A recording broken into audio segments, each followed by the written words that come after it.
Detroit goes into L.A. and leaves with the W. Dan Campbell, a gutsy call on 4th down to go for it, but Ben Johnson was dialing it up all day long.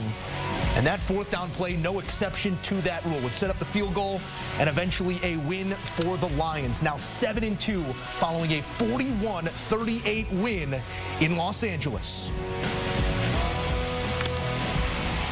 And for more, we take you back out to SoFi, where our lead analyst of the NFL on CBS joins us, Tony Romo, here with his thoughts. I mean, Tony, this was Pac-12 after dark, Oregon versus Cal, the quarterbacks at least, but 900-plus yards of offense with little time to breathe following this one. Your emerging thought is what?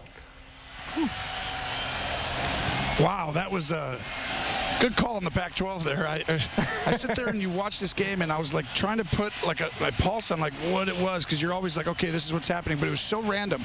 And all the 4th downs, I mean, to have 8 of them, and then for it to come down to it, and they kept going for it. And I mean, that's the difference sometimes. You got to have the guts to do it, but obviously you're going to be second-guessed. But I think that was the difference in the game, is literally that they were able to convert 4 of the 5, and obviously on the final drive. But you got to look at this, you know, from the lens. You know, some games it's like, okay, this team played well today.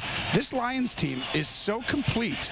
They don't have like superstars everywhere on defense, but they have a great scheme. They play hard, and they know what they're doing. They make it harder. They stop the run, and they get off the field on 3rd down. And offensively, this is about the best scheme I've seen this year anywhere. This reminded me differently, but of the Eagles and how efficient they are last year when the Eagles were just rolling and it was so hard to figure it out.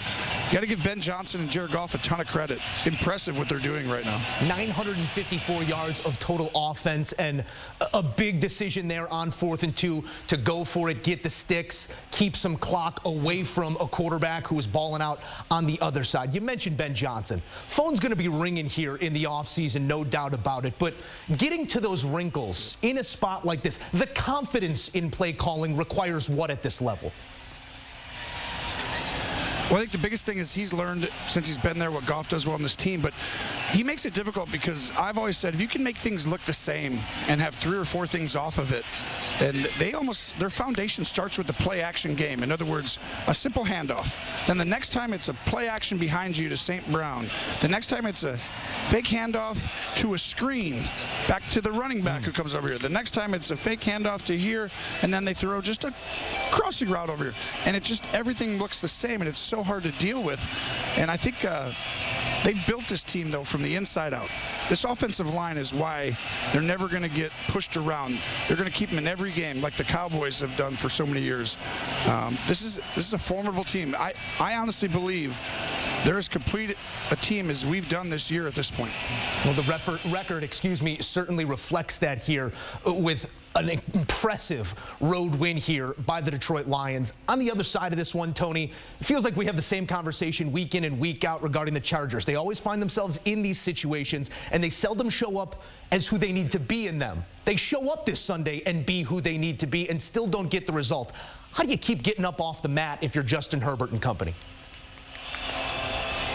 Well, I said it going into the game. I said, we got to make it where Justin Herbert doesn't have to carry the weight of this every week. I mean, how Justin Herbert goes is how the team goes, and it needs to be more spread out. I mean, right now the Chiefs are winning, but the defense is playing great, and you just don't see enough of that right now. The defense has to get some stops later in the game here to help out Herbert. They need to be able to run the football better. I think that's going to change. I did sneakily see part of the reason they're in shotgun so much is because of Herbert's finger, and that's a 6-week, 7-week injury with a broken finger, and so they're not their offense you'll see later. They're going to be able to make this much tighter when he gets back under center, a la Cincinnati when they were in gun, only 7 snaps for the first 4 or 5 weeks of the year, and then all of a sudden they turned it on, and you see them start to take off. So I think that they'll be fine, but they can't be so far behind.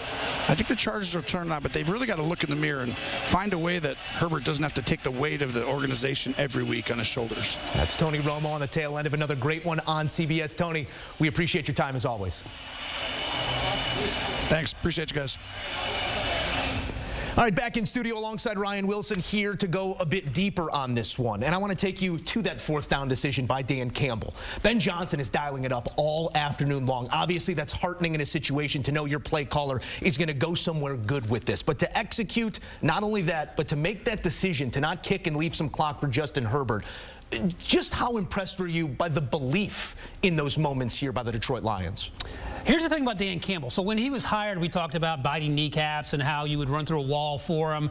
Turns out, X's and O's wise, he is one of the best coaches in-game decision-making in the NFL. And you look across the field, Brandon Staley was supposed to be that guy when he was hired as defensive coordinator. We saw glimpses of his ability to be aggressive in year one for Staley, but after that he struggled.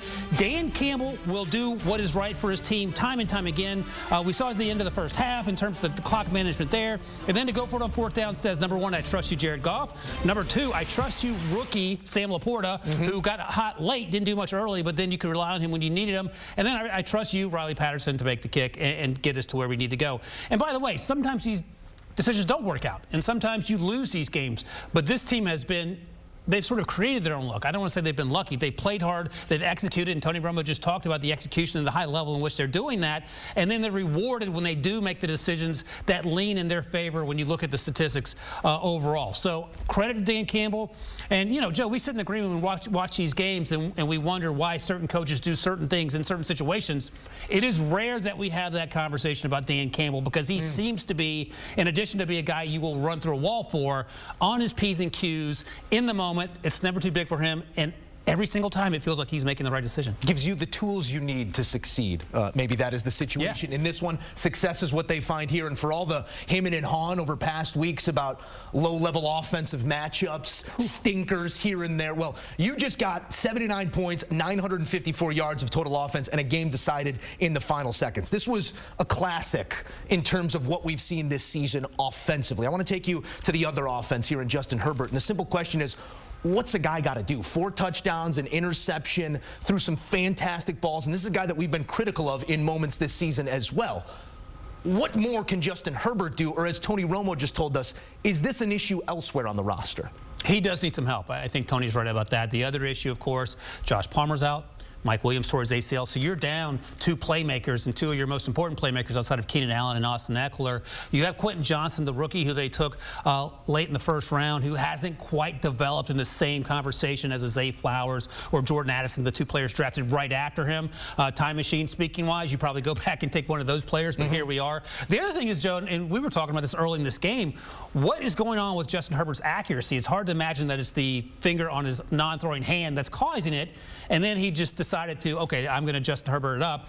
Last 5 drives, all touchdowns, and you have to be excited about that. If you're the owner, Dean Spanos, what you're not excited about is finding another way to lose a 1-score game in heartbreaking fashion, and here we are. If you're worried about who Justin Herbert is in those sticky moments, no, it is not a win here. 3 touchdowns on 4th down for the Chargers in this game, but it comes in a loss, a high-scoring one at that, and it is the most points this season scored in a loss. Matches the Colts in that crazy shootout that had multiple third-phase scores against Cleveland.